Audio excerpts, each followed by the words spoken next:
beautiful September morning, and we're finding ourselves about 22 days from pulling out of here, and there's still a few things left to do. Most of it's minor, just cleaning, provisioning, stocking, prepping, that kind of stuff. But one of the big ones is I'm still fighting this ECM programming situation. We don't have wide open throttle. Everything else runs fine, but something's not right, and until it's right, I probably won't feel comfortable.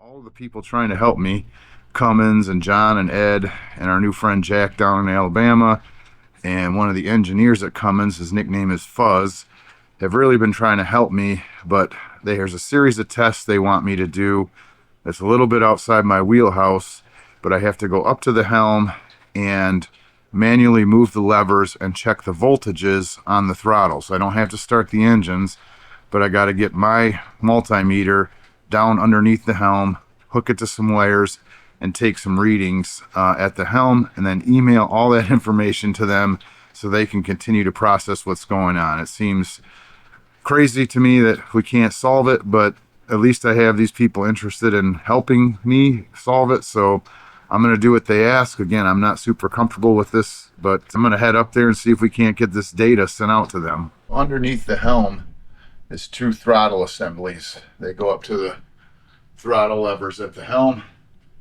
and they go to two throttle assemblies. This is the air tank for our air horn, so I'm going to slide that out of the way so I can get back behind there and get this multimeter hooked up.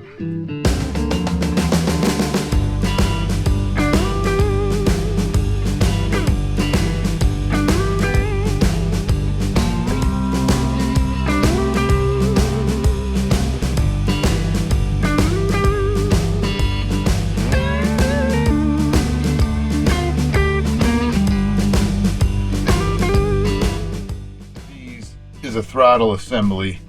This cable here connects to the throttles at the helm, and when they're operated, you can see it moves the throttle. This piece here is a throttle position sensor, and that's actually what sends the voltage down to the ECM to let it know that we need more throttle or it's at idle or whatever. So this moves. There's a little sensor right here.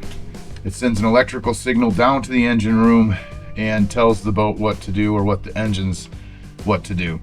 So I need to test the voltages on these wires, these three connections, to see if the proper voltages are being sent back and forth. There's a supply voltage that should always read 5 volts, and then of course at low idle it should be a low voltage, and at high idle it should go up to about 4 volts. So I need to test that with the multimeter. I've got the air horn out of the air tank out of the way. I've got my connectors and a notepad, and I'm going to get underneath the dash and see if I can't create some connections, and then operate the throttles and read the voltages.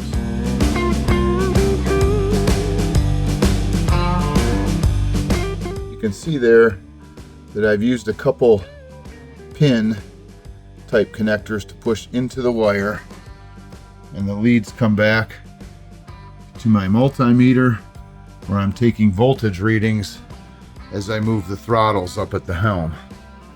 So what I've got here is a supply voltage that it's supposed to be about 5 volts, which is pretty close. And now I'm working the throttles, and the supply voltage doesn't change, so that's a good sign. Now I've switched the position to the other wire of the needle connector, and you can see it's measuring the throttle voltage at idle, 0.51 volts. And as I move the throttle up, you can see the voltages go up, and at wide open throttle it's measuring about 3.19 volts, and that's supposed to be 4 volts at wide open throttle. So that is our 80%, 85% of wide open throttle that we're seeing on the computer, and that verifies that the voltage the ECM is sending to the throttle assembly is also 85% of what it's supposed to be. So I'm logging all this data.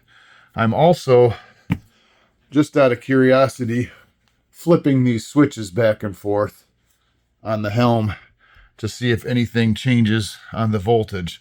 Engine sync on or off, cruise control on or off, and it makes no difference. That was one of the theories. So that is the voltages we were hoping to see. Again, 5 volts is the supply voltage. That's the constant. And this is supposed to read 4. And then, of course, this is vital here at 0.5 volts. So I'll get that info to the techs that need it, and hopefully we can get this solved.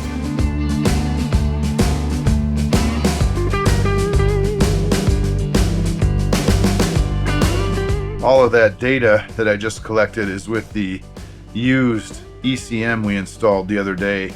So I think, just so I have all the tests covered and all the data, I'm going to go downstairs, disconnect that used ECM, connect Andromeda's original starboard ECM back up, and take one more set of these readings. And at that point, I don't know what other data they might need, but that's all I can kind of give them from here. Someone in the tech or software department or something at Cummins is going to have to sort out what's going on from there.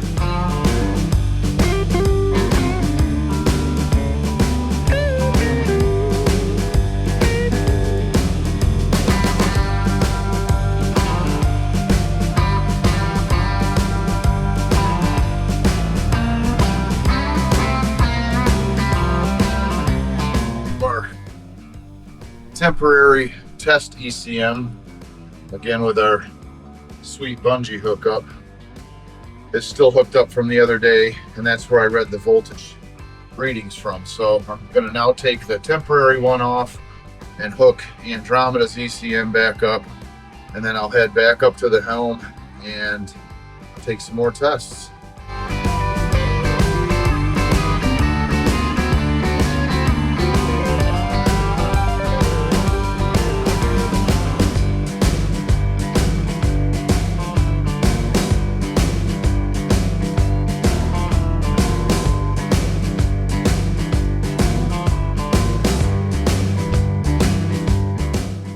This is the used ECM we used for test purposes. I'm going to ship it back to the guy who lent it to me, so maybe he could sell it or make some money off it somehow, but I'm not sure of his name. I met him through Ed, but whoever you are, thank you for letting me use this, and we're going to get it back to you.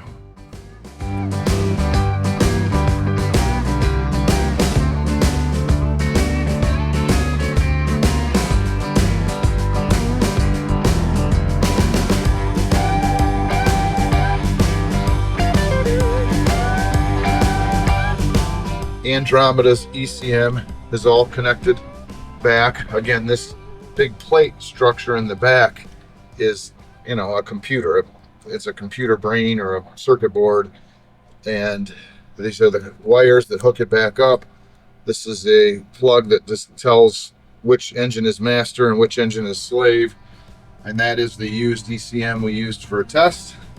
So I'm going to put these tools away so I don't forget, and then I'm heading back up to the helm to test more voltages.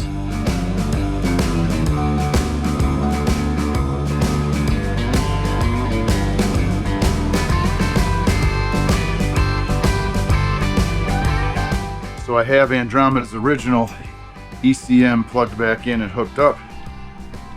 I'm going to get underneath the dash there, do one more voltage test with the correct starboard ECM or with Andromeda's original ECM on the starboard motor, and then I'm going to get that data sent off in an email right away. This little connector kit that I bought at Harbor Freight came with these needle type electrical connections. They allow me to pierce a wire with that fine needle and then hook it to the multimeter so I can get my reading. What it leaves us is pinholes in the wire. Now, that's not good, especially traveling in salt air. So when all of the testing is done and John comes back and we're sure that we're done with voltage readings and checking these wires, I'm going to fill those pinholes with liquid electrical tape so that they're protected from the open air. But for right now, I'm going to leave them as they are because I feel like there's more tests to do. But once I get the all clear, I'm going to come in and seal up those holes so they're not open to salt air and rust and deterioration.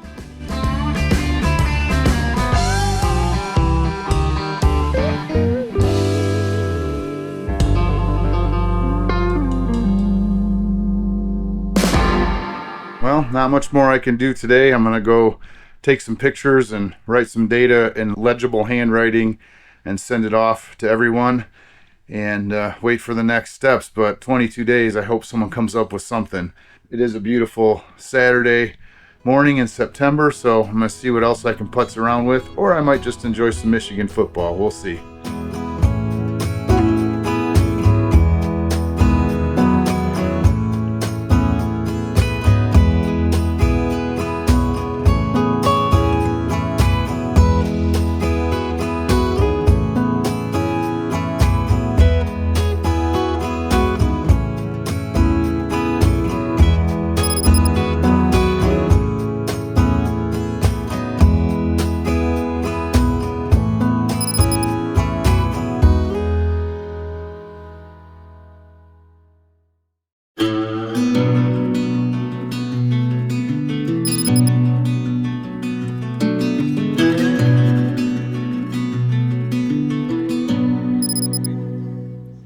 Well, we thought we'd do something a little fun. We're down to about 19 days.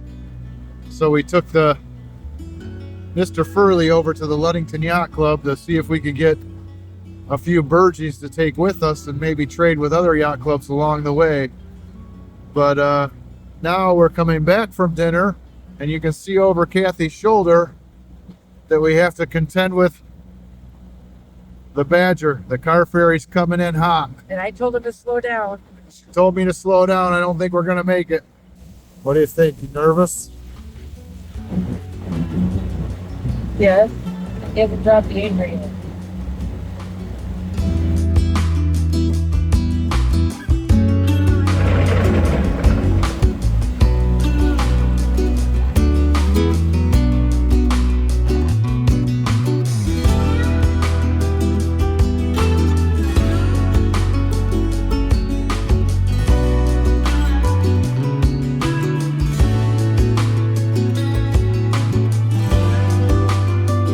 How'd we do? We did good. Trust your captain. Trust your captain. No, but sheep in the background. Trust but verify.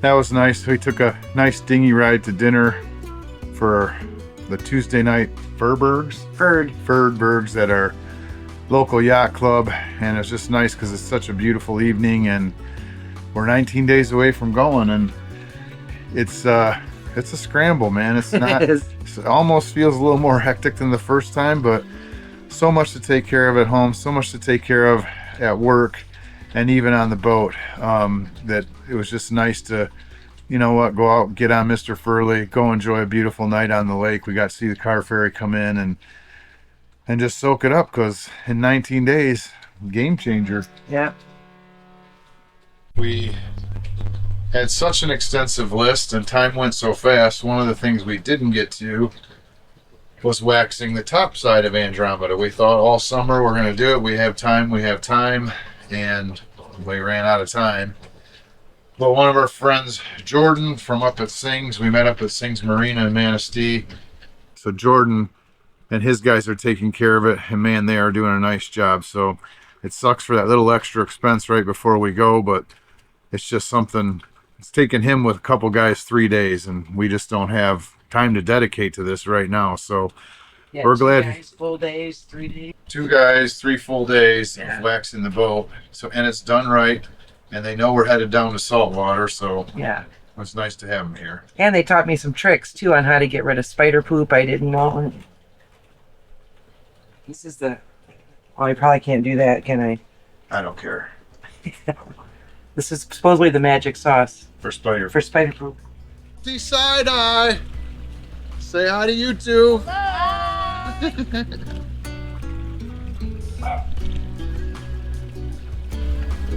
So you can see the guys have been down here waxing because we've been busy working. That's why the front window cover is off. They've also been working on our isinglass, which we thought had given up the ghost, but they were able to bring it back a little bit. I don't know if you can see that in the sunshine, but they got a nice shine on everything. So we're grateful they could fit us into our schedule at the last minute. And one less thing we have to do, but she's looking good. This is our friend Jeff and Liz on Big Wave. We met him as we were coming down to the dock. So we'll see all these guys along the way.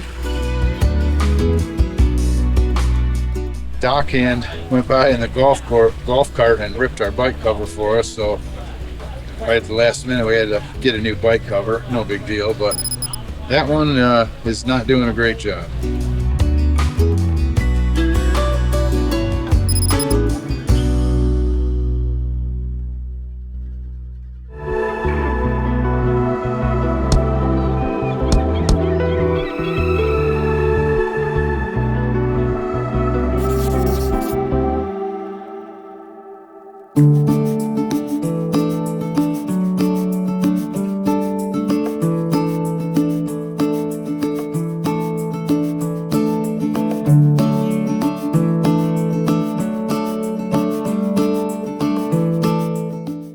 Good morning. Here we are about 15 days from departure.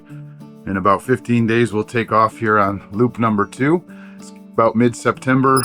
Luckily we're having a nice beautiful stretch of weather, but we've been so busy out at the house and so busy with work trying to get things in order so that we can leave and sort of feel like everything's in control back home that we've neglected Andromeda a little bit. And it's weird for us with the amount of preparation we put into our first loop to have the boat sitting here and just not being worked on. Now she's in great shape.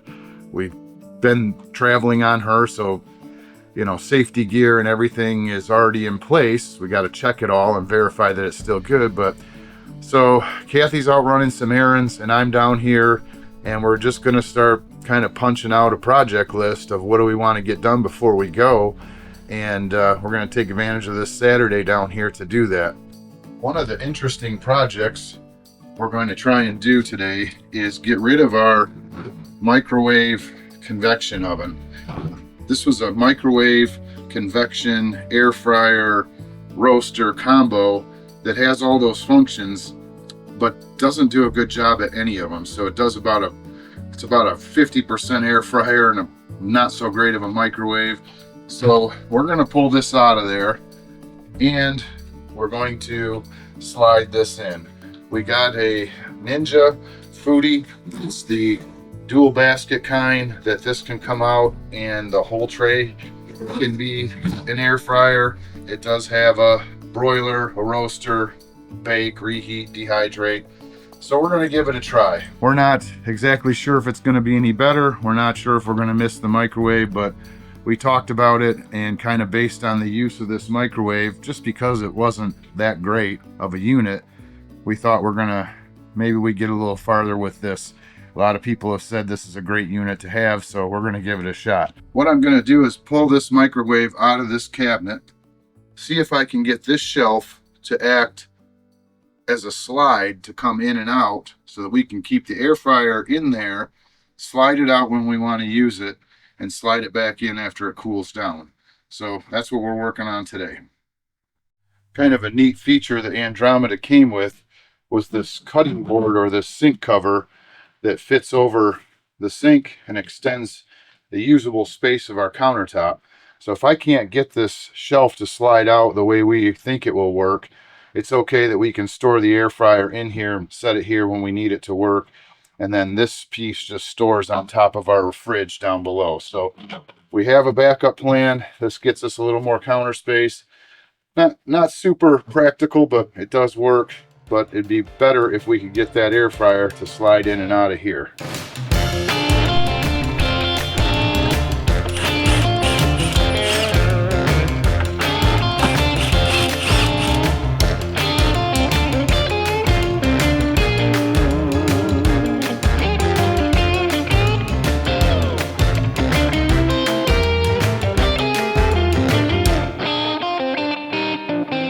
To not have the microwave slide around underway, we actually mounted this shelf to the microwave before we left. So, and I also forgot that for venting purposes, the bottom is cut out. So we actually may need a new piece of wood in the cabinet if we're going to try and use it as a slide out tray.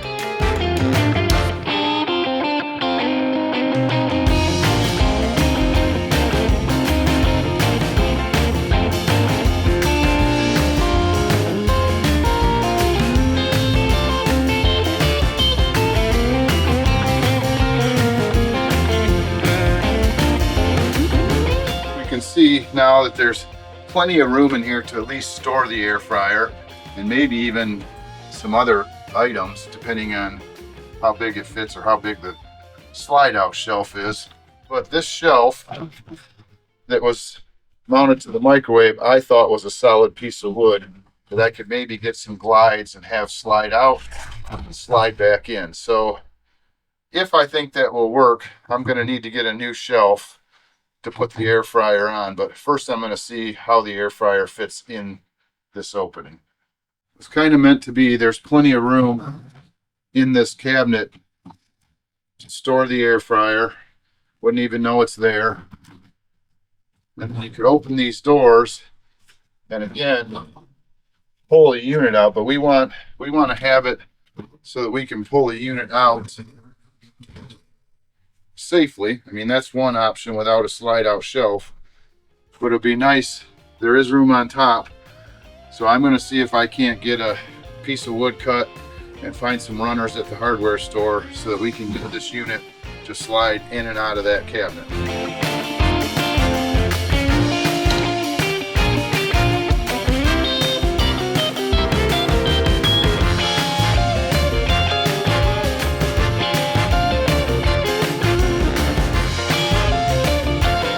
What do you think of the air fryer setup? I think it's good. We're not going to run it in there for the heat and the exhaust or whatever, but Right.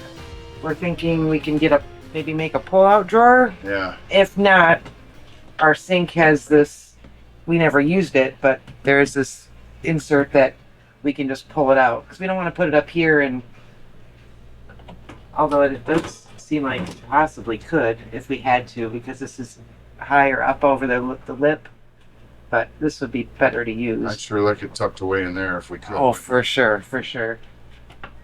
After running around to 2 big box stores, I found some pull-out shelf guides and a black shelf that I think will work. Where we're at right now is I found the guides that go underneath the shelf. I found a piece of black shelving that will sit on here. It's crammed all the way back right now for spacing. You can see my fancy tongue depressors for the spacing. I'm going to screw these tracks into the back wall on each side, and I think I'm going to drill a hole here in the front to mount the front. These are designed to mount to the side, but because of our retractable doors, the side mount won't work. So I'm just going to drill a little hole here and here, mount them in both the back corners, and I think that will do it. Then this shelf should quote unquote should slide in and out. See what happens.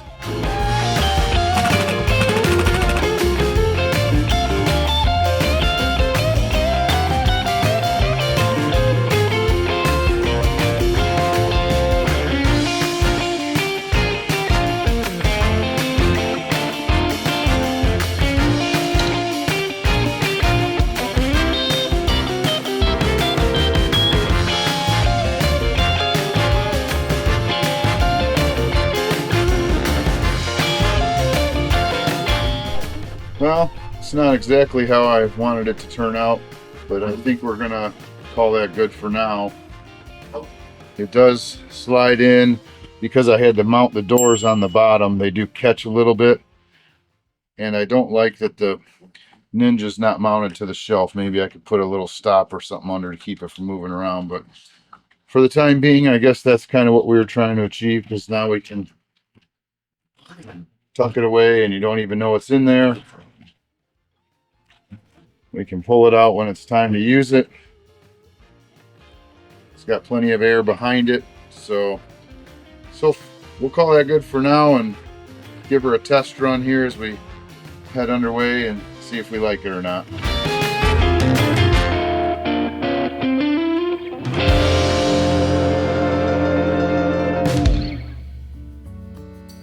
Hey, what you doing? Blowing up our big orange balls, and I almost don't even want you to film me because I know I'm going to get teased. Aw.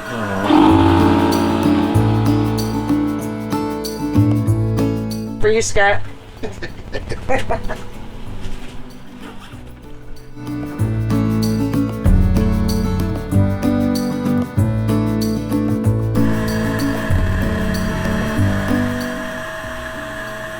James, don't be nasty. Oh, look, it's getting bigger.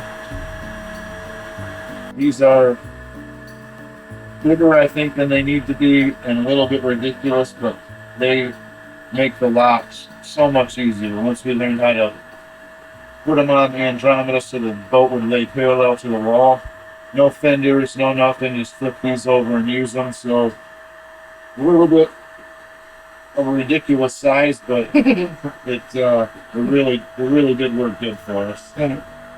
We had a little difference of opinion on whether the orange balls needed to be taken care of today or if it was something we could do as we went down the river. And Kathy decided this is the look we're going for the next couple days. Couple weeks. Couple weeks, I guess. I can't put them on the inside, or else it's gonna leave a dirt mark. So, because they're too big to be hanging from the inside. Somehow she seems happy with that.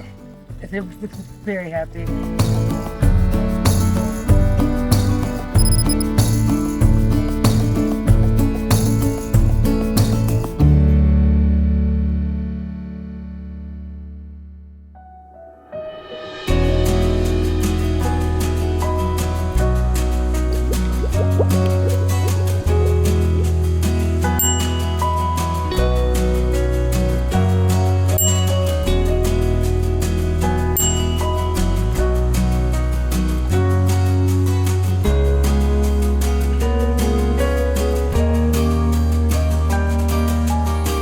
We would like to say a very special thank you to our Captain's Table patron, Tom M.